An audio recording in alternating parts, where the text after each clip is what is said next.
My grandmother told me once that a woman's body was a temple, and a temple does not advertise itself. I was 9 years old, standing in her kitchen, and I didn't understand what she meant.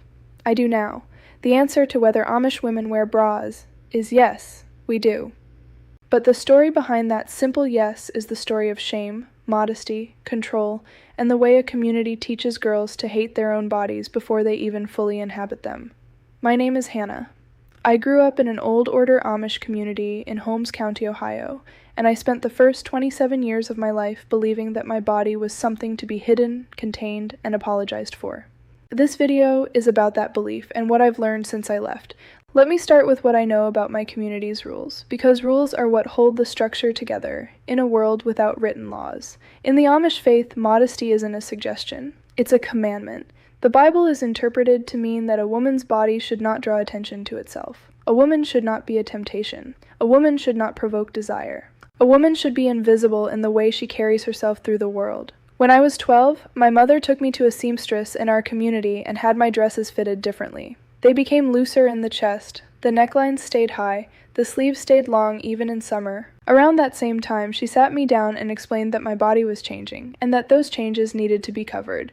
She didn't use the word bra exactly. She said, "You'll need something under your dress now so men don't see what they shouldn't see." I remember feeling confused and ashamed simultaneously, which I now understand was exactly the point. The shame came first, and the practical solutions came second. The shame was the real lesson. In most old order communities, yes, women wear bras, but the bra serves a specific purpose beyond what a bra serves in English culture. In my community, a bra was a tool of concealment. Its job wasn't to support or to fit comfortably. Its job was to make a woman's chest as flat and invisible as possible. The ideal was to look like you had no body at all. I remember my mother buying me my first bra from a catalog. It was a plain white cotton thing, very simple, very sturdy. It was also a size too small, which I now realize was intentional.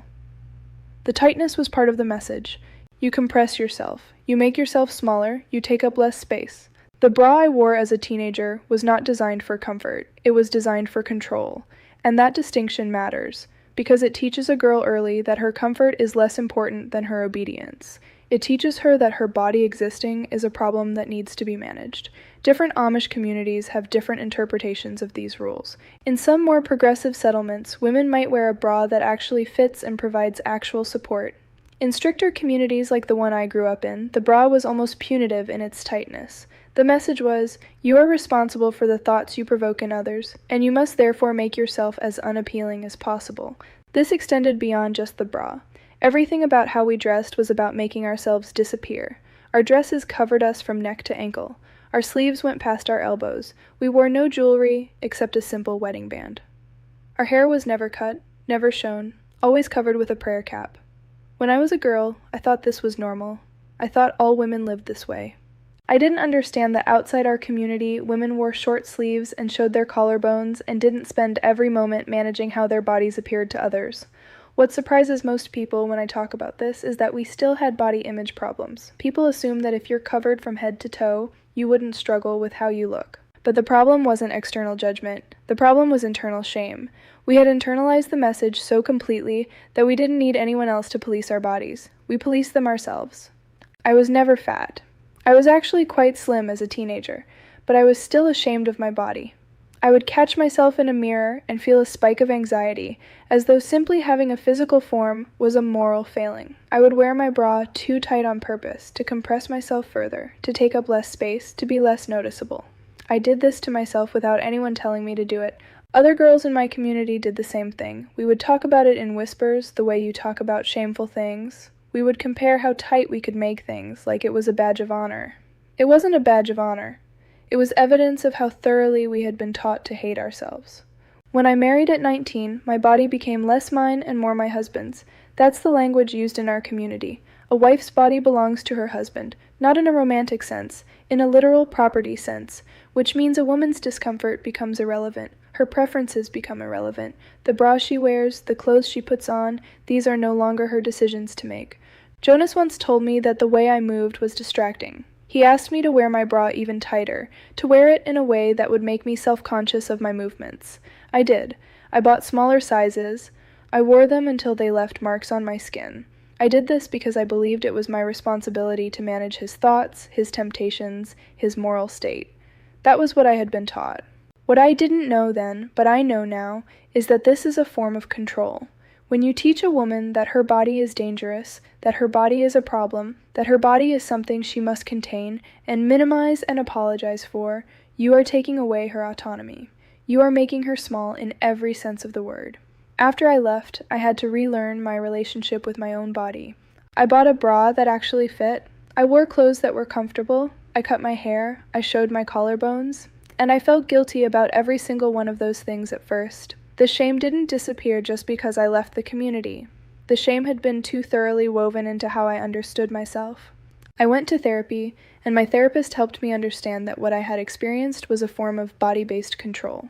By teaching girls that their bodies are inherently shameful, inherently dangerous, inherently something to be hidden and contained, you create women who don't trust their own bodies, who don't listen to their own bodies, who will accept physical discomfort and even abuse because they've already been taught that their comfort doesn't matter. I think about this when I see girls in Amish communities now. I think about the ones wearing bras that are a size too small, like I did. I think about the ones who will grow up believing that their bodies are problems to be solved, rather than simply bodies that exist. I think about the ones who will, like I did, marry men who will decide how they dress, and they will think that is normal. What surprises me most, looking back, is how much energy I spent trying to be invisible. Energy that could have gone toward learning things, developing skills, building a sense of self. Instead, I spent it on compression, on hiding, on making myself smaller. The Amish answer to the question, do Amish women wear bras, is yes. The deeper answer is more complicated. We wear bras as a tool of control.